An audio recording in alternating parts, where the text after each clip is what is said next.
नमस्कार दोस्तों, आप सभी का स्वागत है हमारे YouTube चैनल में। आज के वीडियो में हम NPTEL के वीक 3 का जो कोर्स है डेटा एनालिसिस विद पाइथन, उनका डिटेल सॉल्यूशन देखने वाले हैं। तो यहाँ पे आपने देखा होगा हमारे YouTube चैनल के में कि वीक 1 का और वीक 2 का जो असाइनमेंट है वो हमारे YouTube वीडियो के नीचे प्लेलिस्ट में आपको मिल जाएगा। तो यहाँ पे पहला क्वेश्चन है, स्टेट द ट्रू और फॉल्स। ये हमें स्टेटमेंट में बताना है कि यह स्टेटमेंट सही या गलत। The specific value of random variable is called estimator. तो ये स्टेटमेंट सही है या गलत? तो ये स्टेटमेंट है वो बिल्कुल ट्रू है। यहाँ पे हमारा नेक्स्ट क्वेश्चन है, if the true proportional of a customer who are below 20 year is probable. यहाँ पे सेम, यहाँ पे हमारे पॉपुलेशन की प्रोबेबिलिटी क्या दी गई है, पी है, वो हमारा 0.35 दिया हुआ है। What is the probability that sample size is 100। तो यहाँ पे हमारा सैंपल साइज यानी कि एन हुआ तो कितना होगा 100। और यहाँ पे हमें पूछा है कि yield a sample proportional between the 0.3 से 0.4। तो यील्ड 0.3 से 0.4 हो उसकी हमें प्रोबेबिलिटी निकालनी है। तो वो हमें कैसे निकालेंगे? जेड स्कोर की मदद से। सबसे पहले तो यहाँ पे उसका जो फॉर्मूला है वो लिख लेते हैं। सैंपल की प्रोबेबिलिटी माइनस पॉपुलेशन की probability upon P 1 minus P upon N यानी सैंपल। यहाँ पे है वो जेड की वैल्यू ये है। अगर यहाँ पे हम अंडर में 0.35, अब 1 माइनस 0.35 की वैल्यू हम लिखे तो 0.65 अपॉन 100। तो यहीं भी वो सेम वैल्यू आएगी 0.35 इंटू 0.65 अपॉन 100। अगर यहाँ से हम इसकी जेड की वैल्यू किससे किसके बीच में है वो निकाले तो इन सारों का कैलकुलेट करें तो ऊपर, तो यहाँ पे इसकी वैल्यू आएगी -1.05 और इसकी वैल्यू आएगी 1.05। इन दोनों की सेम ही वैल्यू आएगी। अब इन दोनों की सेम वैल्यू आएगी बट यहाँ पे नेगेटिव होगा और पॉजिटिव होगा। अब यहाँ से आराम से देखिएगा, पिछले क्वेश्चन मैंने आराम से समझाया था कि अगर जेड वैल्यू से हम प्रोबेबिलिटी निकालना चाहे तो वो कैसे निकालते हैं। आराम से एक टू स्टेप लिखेगा। अब यहाँ पे हम जो जेड की वैल्यू है ये नॉर्मल डिस्ट्रीब्यूशन है, नॉर्मल स्टैंडर्ड डिस्ट्रीब्यूशन है। क्योंकि यहाँ पे हम जेड डिफाइन कर रहे हैं। तो यहाँ पे मान लीजिए कि ये वैल्यू है -1.05 और यहाँ पे ये वैल्यू है 1.05। तो हमें प्रोबेबिलिटी निकालनी है। सबसे पहले तो जेड टेबल में हमें प्रोबेबिलिटी किसकी चाहिए कि सैंपल प्रोपोर्शनल है वो 0.3 से 0.4 के बीच में हो, यानी कि जेड की वैल्यू इसके बीच में हो। तो हमें इसकी प्रोबेबिलिटी चाहिए। अब जेड टेबल में डायरेक्ट ये प्रोबेबिलिटी नहीं मिलेगी। आइए देखते हैं जेड टेबल में कौन सी प्रोबेबिलिटी मिलती है और उसको कैसे सब्सट्रैक्ट करके हम इसकी प्रोबेबिलिटी निकालते हैं। यहाँ पे हमारा जो पहला जेड टेबल है वो यानी कि नेगेटिव जेड टेबल है, वो यहाँ से यहाँ की वैल्यू हमें देता है। तो यहाँ पे हमारी वैल्यू कितनी है? -0.15 है। अगर हम जेड नेगेटिव जेड टेबल में देखें कि -0.15 तो यहाँ पे आएगा। तो ये हमारी वैल्यू हुई। तो इस वैल्यू को हमारे डायग्राम में लिख लेते। ये प्रोबेबिलिटी किसकी देगी? यहाँ पे आप ध्यान से देखिएगा, ये जो हमें प्रोबेबिलिटी मिली है वो हमारी डिफाइंड प्रोबेबिलिटी नहीं है। ये प्रोबेबिलिटी -1.05 है, वो इसका एरिया है। आराम से देखिएगा, ये हमें प्रोबेबिलिटी वो मिली है 0.14686। अब हमें जो पॉजिटिव जेड टेबल में हम देखने वाले हैं प्रोबेबिलिटी, वो हम यहाँ पे पॉजिटिव 1.05 तो वो हमें ये देगा पूरा। तो हम यहाँ इस पूरे में से इतना हिस्सा बाद, इन पूरे में से हम इतना हिस्सा सब्ट्रैक्ट कर देंगे तो हमें जो पूछा है वो प्रोबेबिलिटी मिल जाएगी। माइनस इंफिनिटी से जेड तक की वैल्यू देता है तो हमारी इसकी वैल्यू है 1.05। तो यहाँ पे ये 1.05, तो ये हमारी वैल्यू है 0.85314। तो आइए पुट करके और हमें जो डिफाइंड प्रोबेबिलिटी है वो फाइंड करते हैं। और हमें जो इस हमें जो इसकी प्रोबेबिलिटी कितने मिली, 0.85314 हमें पूछी है इतने की, तो इतने में से इसको सब्सट्रैक्ट कर दे तो हमें 0.85314 माइनस 0.1468, तो इसका हम सब्सट्रैक्ट करेंगे तो हमें वैल्यू मिलेगी 0.70628। तो यहाँ पे आप देख रहे हैं जो ऑप्शन सी है वो बिल्कुल मैच खाता है। आराम से क्वेश्चन को देखिएगा, हमें क्या पूछा है। जेड सबसे पहले इंपॉर्टेंट टॉपिक वो है कि आप जेड टेबल को कैसे देखते हैं, वो ही सबसे इसका टफ टॉपिक है। तो आइए चलते हैं नेक्स्ट क्वेश्चन की ओर। Stratify random sampling is method of selecting sample which. तो यहाँ पे डिवीजन कर लेते हैं कि मान लीजिए कि 0 से लेके 18 एज का एक डिवीजन, 18 से लेके 25 एज का एक डिवीजन, तीसरा डिवीजन है वो 25 से लेके 14 का, 14 से लेके 60 का और 60 प्लस का एक डिवीजन बना लिया। और ईच डिपार्टमेंट से, ईच कैटेगरी से कुछ हम सैंपल लेते हैं तो उसको बोला जाता है स्ट्रेटिफाइड रैंडम सैंपलिंग। तो यहाँ पे हमारा जो थर्ड ऑप्शन होगा वो बिल्कुल सही होगा। तो population is first divided into strata. तो यहाँ पे पॉपुलेशन एज के हम एज के अकॉर्डिंग हमने उसको डिवाइड किया, उसके बाद हमने ईच कैटेगरी से हमें सैंपल लिया। तो यहाँ पे हमारा थर्ड ऑप्शन होगा कि the population is first divided into strata and then random sampling are drawn for each stratum. तो यहाँ पे थर्ड ऑप्शन है वो बिल्कुल सही है। स्ट्रेटिफाइड रैंडम सैंपलिंग की बात करें तो उसमें भी दो टाइप है, प्रपोर्शनेट और disproportionate.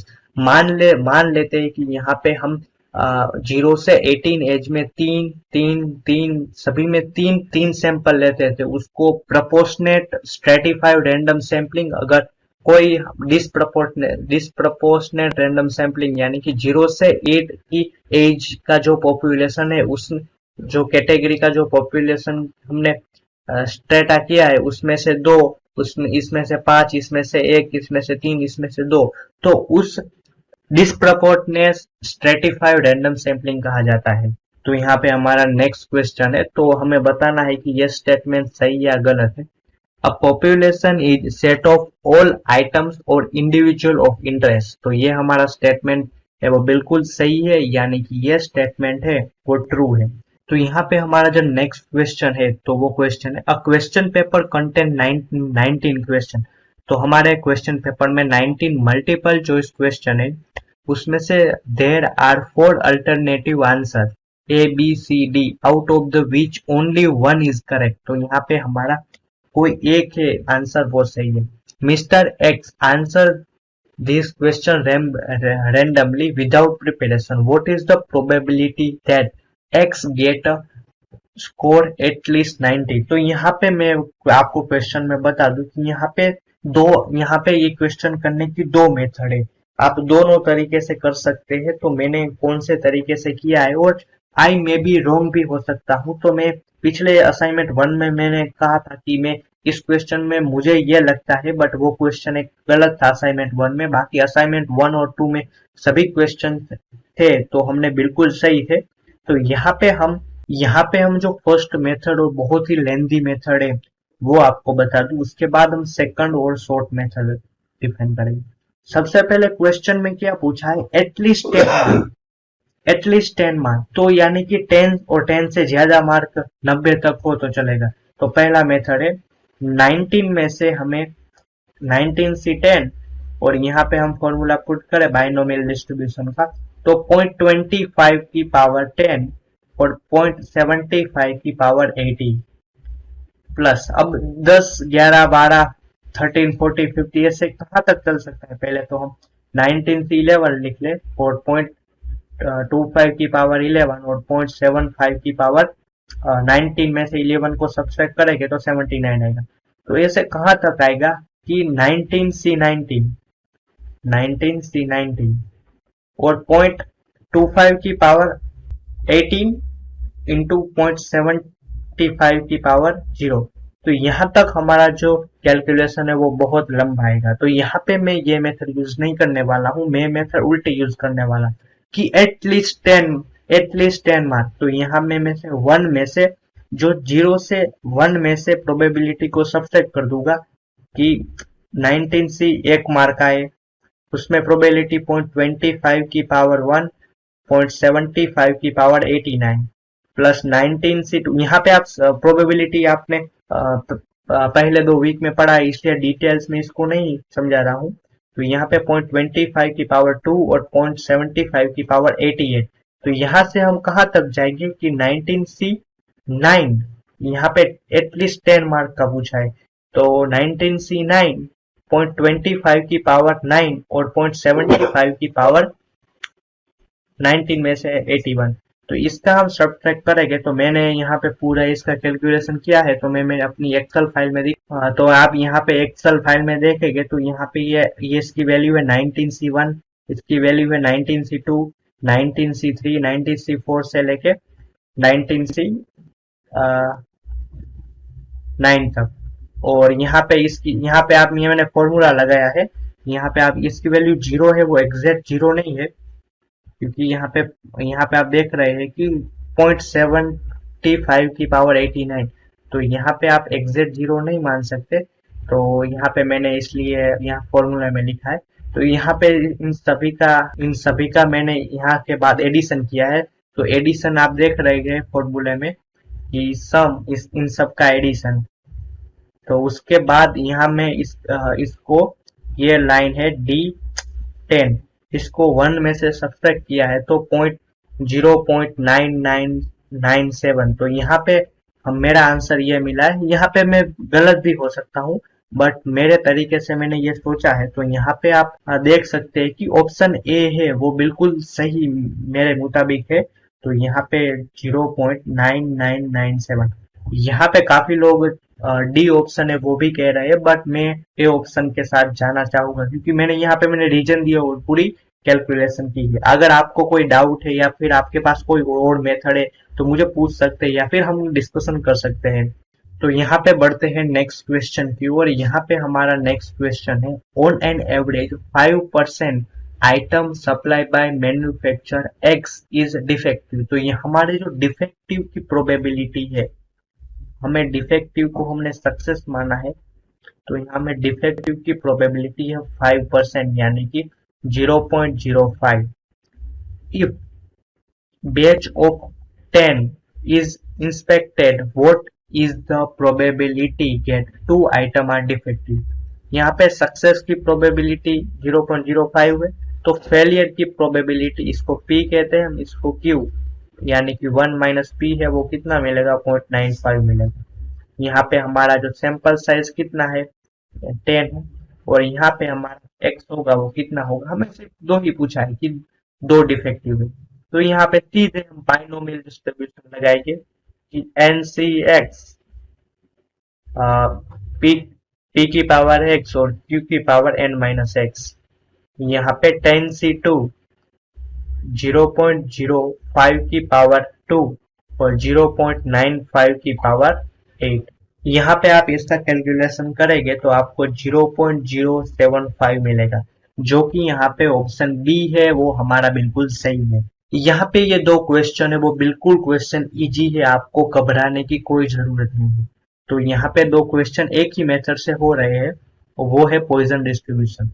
A car distributor is city Y experience on an average 2.5 car sales per day. तो यहाँ पे हमारा जो 2.5 कार सेल करता है, और find the probability that on a randomly selected day will sell 5 car. तो यहाँ पे आपको ये कमेंट बॉक्स में बताना है कि इन दोनों क्वेश्चन में हमने पॉइजन डिस्ट्रीब्यूशन ही किया है। अगर कोई क्वेश्चन का आंसर नहीं करेगा तो मैं अपनी जो यूट्यूब में कमेंट है उसमें पिन कर दूंगा कि ये दोनों क्वेश्चन में हमने पॉइजन डिस्ट्रीब्यूशन ही क्यों लिया। आपका थोड़ा भागीदारी रहेगी तो मुझे भी पढ़ाने में मजा आएगा। तो यहाँ पे हम पॉइजन डिस्ट्रीब्यूशन का फॉर्मूला लिखे, तो Poisson distribution e to the power minus Y, Y की पावर x, और यहाँ पे x फैक्टोरियल। तो यहाँ पे हमारा y है वो कितना है, 0.25। हमें पूछा कितना है, 5 कार का पूछा है, यानी कि हमारा जो x होगा वो कितना हो जाएगा, 5। तो यहाँ पे से हम फॉर्मूला लगाए y की पावर 2.5 इंटू 2.5 की पावर 5 और यहाँ पे हमारा 5 फैक्टोरियल 066800942। तो ये यहाँ पे हमारा जो ऑप्शन ए होगा वो बिल्कुल सही होगा, इजी होगा कि यहाँ पे हमें पूछा है कि 9 का, तो यहाँ पे हमारा y होगा वो 2.5 होगा, x 0 होगा। तो पॉइजन डिस्ट्रीब्यूशन में हम सीधा फॉर्मूला पुट करेंगे e to the power minus y, y की power x upon x factorial. तो यहाँ पे e to the power minus 2.5 y यानी कि 2.5 की पावर 0, किसी की पावर 0 यानी कि 1, यहाँ पे 0 फैक्टोरियल यानी कि 1, e to the power minus 0.25।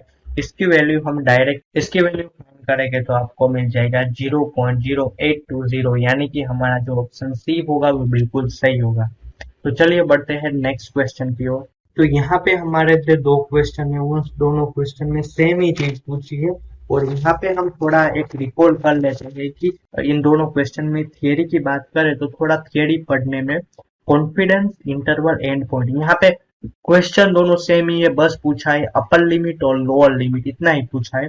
तो यहाँ पे हम थोड़ी थियरी करें तो कॉन्फिडेंस इंटरवल एंड पॉइंट, इसकी बात करें तो यहाँ पे हमें upper and lower confidence limit for population proportional are calculated with formula. तो यहाँ पे हमारा जो फॉर्मूला है वो है P cap minus Z alpha by 2, यहाँ पे हमारा 1 minus P into 1 minus P upon N, और यहाँ पे हमारा है P cap plus Z alpha by 2 T into 1 minus P upon N.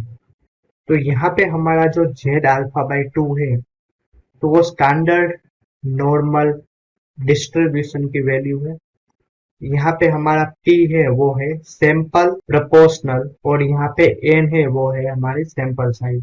यहाँ पे एक और बात आपको ध्यान रखनी पड़ेगी कि यहाँ पे 95% कॉन्फिडेंस इंटरवल दिया हुआ है। अब यहाँ पे हमारा कॉन्फिडेंस इंटरवल की वैल्यू 80% है, तो इसकी वैल्यू 0.8 हो जाएगी। ये क्या है? Confidence coefficient. ये कितनी वैल्यू है? 1 माइनस अल्फा। तो यहाँ पे इसके अकॉर्डिंग आप जेड टेबल में ये प्रोबेबिलिटी, आपको जेड टेबल में ये प्रोबेबिलिटी देखनी है कि ये 0.8 कहाँ पे है, तो उसके अकॉर्डिंग आपको जेड में 1.28 है ना, वहां पे आपको 0.8 प्रोबेबिलिटी मिलेगी, ये बात। और यहाँ पे जो कॉन्फिडेंस इंटरवल है हमारा 95%, ये वैल्यू हम यूज करेंगे। 95% है तो 1.96 है होगी वो हमारी जेड की वैल्यू होगी, और 1.96 होगी, याद रखिएगा। वो जेड की वैल्यू कितनी होगी? यहाँ पे जो जेड अल्फा बाई 2 है उसकी वैल्यू कितनी होगी? 1.96 होगी। और यहाँ पे बस हमें वैल्यू पुट कर दीजिए। यहाँ पे हमारे जो पॉपुलेशन कितनी है? 100 पीपल की है, यानी कि एन कितना होगा? 100। अब दूसरी बात करें तो जेड अल्फा बाई 2 हमें 1.96 मिल गया है।